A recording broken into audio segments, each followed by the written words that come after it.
In this video, we're going to see how we can create animation in Twinmotion. In the previous video, we saw we can set up our exterior renderings with more realistic effects, or also with more technical effects like end drawing and filters that simulate, again, drawings or like blueprints.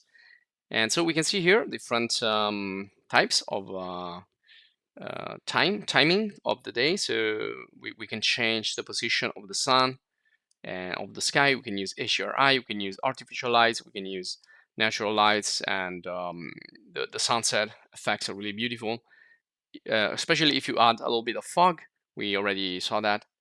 And this is like an architecture, a small scale architectural model effect that we can do with the clay override material. So we can basically simulate something that is not an actual like realistic exterior rendering, but it's more like for a studio presentation of our project. And we can add people, we can add cars. Everything will be like a little bit simplified. We can add like street lamps, and HDRI will also make things better here in terms of reflection. You can see the glasses are not overridden. You can decide which material can be overridden. And again, you can do technical drawings, sections, and more realistic views depending on your needs. So this is what we covered in the previous video. Now in this, we're gonna continue using this exterior scene that we set up previously, and we're gonna create some animation, or see what animated effects we have. We can work with sounds, we can work with particles. We have a lot of features that we can use. Now, there are things that are automatically animated, like the water, or some effects like in the vegetation, so that the leaves can move.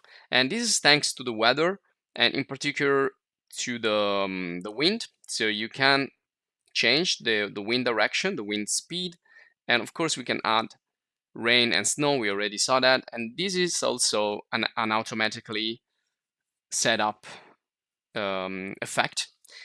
So also the snow is really good. So it's really easy here to change completely the scenario. It's not like in other 3D software when you need like to change the material or create like extra stuff. Here we just go into the weather, change the weather, and you can see we have different scenarios, different weather, different atmosphere. Also, vegetation grow. It's useful to change the size of the vegetation, and HRI again are really useful when you need to add some extra background effect, and also intensity is good, so we can see a little bit better. This you can see also the vehicles, the cars, the people are affected, the vegetation are affected by the weather. And don't forget always to run a path tracer render to see how the same scene will look like when we do an actual render with the high quality global illumination and shadows and everything. But real time, it's really good because it's really fast. So it's a logic that it's also used in video games. And here I've added a spotlight just to show you how you can create some really atmospheric, suggestive effects using spotlights and the fog. Now, usually when you use fog effects or haze in the lights, these are a little bit heavy. Well, animation in general is heavier than a static scene. So everything we're gonna add in terms of animation is gonna be, heavy. But look at this really cool effect. And in night scene especially, I really like to use volumetric effects like lights and shadows. Again, something that is really similar to movies, noir movies, or TV shows with mystery on, and that's it. So if we want to improve a little bit the scene, we can work with the lights. Now I am going into the quality because I'm experiencing a little bit of lagging, and it's going too slow. So if you set the quality to be a little bit lower, you're gonna be faster in working. So remember, you need to switch rapidly the quality, otherwise you're gonna get stuck. If you have a really complex scene like this, when you have interiors, exteriors, people, cars, then we're gonna add animations. Everything is gonna be really heavy. And also want to turn down a little bit the height fog here because it was too much. So that's it. So we talk about also animated materials using videos. So you can simulate a TV screen, but you can use animated materials to simulate also other stuff. And also we can add sounds. So we can work with videos, we can work with video clips, we can use sound clips, sound effects. We can use the library here in objects, sounds, and then we have people. So we can simulate people talking, or like some swimming pool effect. And then we have like other atmosphere, crowd talking, kids playing. You can see it there. It's really straightforward. Now, when you click and drag the sound effect into the scene, here, this is a pool sound. So I place that near the pool, and then I have a distance. So that distance defines how close you need to be to hear that sound.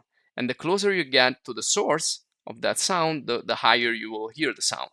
So you probably hear some really noisy sound when you get really close. So right now you cannot hear anything because I deactivated the audio, but you can try it. It's really easy. So you can see there snowing is falling with flakes on the pool, and there are really some really unexpected effects that are really beautiful when using animation. So also the sound, you can use a sphere, you can use a box for the distance, and the volume, you can adjust the volume. And again, if you use pedestrian mode, you will hear the sound of the sound steps, and together with these other sounds that you can add. Now you can add sounds that will be like hold the scene, will be hearable, and you can add sounds only on precise parts, on defined spots of your project, like like a fire cracking, or birds, or people talking, and so on. So especially if you want to do simulations, you wanna use real time, you can use also the sounds that are gonna create a more immersive experience. This is the bottom line here. Try to create some virtual reality immersive experience. Now you can see in library objects particles, we also have particles, which are essentially smoke, water, and fire. So this one here is smoke. So you can see as soon as you click and drag, it's going to generate these particles, which means little elements that together will create the effect of the fire, or of the smoke, or of the rain, or the waterfall. Here we have waterfall, we have shower. So you just click and drag there, and you will see it. Now you probably don't see it because it's really dark, and we already have the rain coming down, so it's not really visible, the water effect. But you can try it in a bathroom, or you can try to simulate a waterfall in your project. But I'm gonna move now with the pedestrian mode.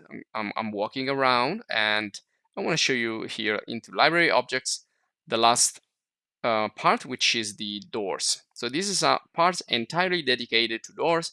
You have different types of doors that you can use, different models. You can change the door type, you can change the handle type.